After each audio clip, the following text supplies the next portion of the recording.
کریم کی تلاوت کا حق ادا نہیں ہو سکتا۔ نمبر 1 تجوید،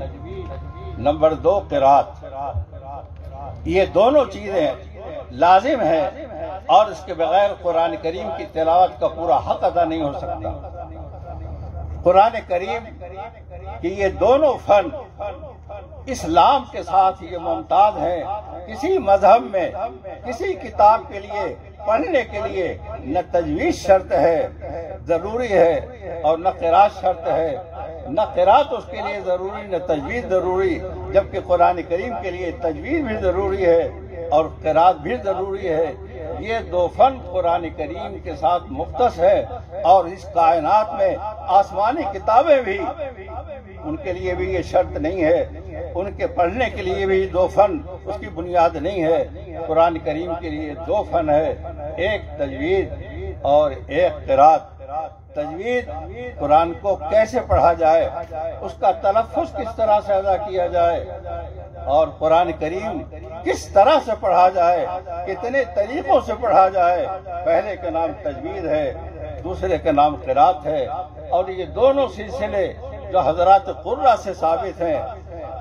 کہ تجوید کا مطلب یہ ہے کہ قرآن کریم کو اس کے صحیح مخرج سے ادا کیا جائے، یہ تجوید ہے۔ اور قرآن کریم میں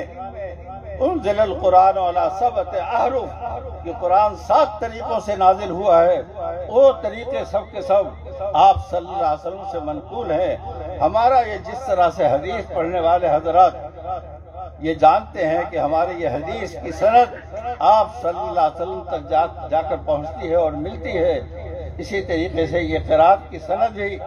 ان قرہ حضرات ہمارے اساتذہ سے قرہ تک اور قرہ سے حضرات صحابہ تک اور صحابہ کی یہ سند جا کر آپ صلی اللہ علیہ وسلم سے ملتی ہے۔ یہ دونوں چیزیں آپ صلی اللہ علیہ وسلم نے حضرات صحابہ کو سکھلائی کہ کس طرح سے پڑھا جائے، تلفظ کس طرح سے کیا جائے اور کتنے طریقوں سے اس کو پڑھا جائے۔ یہ دونوں چیزیں آج جو ہم قرات کی محفلوں میں یہ دونوں چیزیں کہ قرآن کریم کو تلفظ کس طرح سے کیا جا رہا ہے اور کتنے طریقوں سے پڑھا جا رہا ہے، یہ ہماری سند آپ صلی اللہ علیہ وسلم تک جا کر منتہی ہوتی ہے۔ اس لیے یہ دونوں کے دونوں فن آپ صلی اللہ علیہ وسلم کے ساتھ جا کر منتہی ہوتے ہیں، لہذا ہم یوں کہہ سکتے ہیں بس فرق ہے ہمارے اور حضرات صحابہ میں، ہمیں پڑھانے والے آپ جیسے حضرات، صحابہ کو پڑھانے والے صاحب قرآن، صحابہ کو پڑھانے والے صاحب قرآن، منبع وحی اور سرچشمہ وحی، جس پر قرآن نازل ہو رہا ہے، اس کے پڑھنے والے پڑھانے والے کیسے ہوں گے اور کیا منظر ہوگا۔ اور ایک ہم بھی پڑھتے پڑھاتے ہیں، یہ ایک نقل ہے، لیکن یہ نقل اصل تک جا کر پہنچتی ہے تو آپ صلی اللہ علیہ وسلم پڑھانے والے، صحابہ پڑھنے والے، ہمارے سامنے تجوید اور قرات کی کتابیں اور اوراق ہوتے ہیں اور ان صحابہ کے سامنے آپ کی ذات انور ہوتی ہے کہ ان حضرات صحابہ نے صحابہ کے نزدیک کتاب کاغذ کی نہیں، یہ رحمت عالم کی ذات کا آئینہ ہوتا تھا۔ ان کے سامنے بیٹھ کر یہ حدیث پڑھتے تھے، قرآن سیکھتے تھے اور قرآن کریم کا یہ فن حاصل کرتے تھے، اور یہ فن حضرات صحابہ سے تابعین سے تبع تابعین اور ان سے حضرات قرہ کا سلسلہ یہ چلا اور یہاں آ کر ہم تک یہ پہنچا۔ اللہ تعالیٰ ان تمام واسطوں کو اور ان تمام حضرات قرہ کو جنہوں نے اپنی پوری زندگیاں لگا دی، شب و روز لگا دی اور اس وحی پر محنت کر کے اس امت تک پہنچانے والے وہ ہیں، ان کے درجات کتنے بلند ہوں گے۔ اور آج بھی اس کی نقل میں ہم اس قرآن کریم کی یہ خدمت کر رہے ہیں اور قرآن کریم کو انہی قرہ کے ساتھ کہیں 7 قراءتیں ہیں، کہیں 10 قراءتیں ہیں، کہیں 14 قراءتیں ہیں،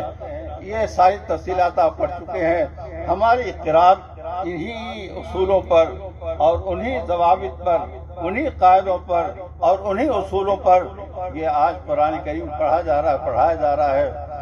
یہ فن کراچی میں تقریباً مردہ ہو چکا تھا،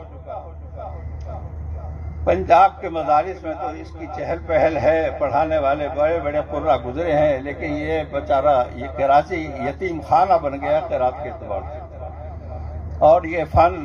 کراچی کے ہاتھوں سے جا رہا تھا، لیکن اللہ تعالیٰ جزائے خیر عطا فرمائے ان حضرات قرہ کو کہ اسی کی کڑی یہ بھی ہے کہ یہاں پر قرآن کریم کی تجوید اور قرات کے لیے ایک مستقل ادارہ قائم کیا گیا معرفت تجوید کے نام سے۔ اللہ تعالیٰ نے اس کو ایک ذریعہ بنا دیا ہے اس وحی کی حفاظت کے لیے۔ میرے عزیز و دوستو، آج دنیا کس چیز کی حفاظت کر رہی ہے، کیا کیا چیزوں کی حفاظت کر رہی ہے، لیکن یہ حضرات حدیث پڑھانے والے یا قرآن پڑھانے والے یہ وحی کی حفاظت کر رہے ہیں۔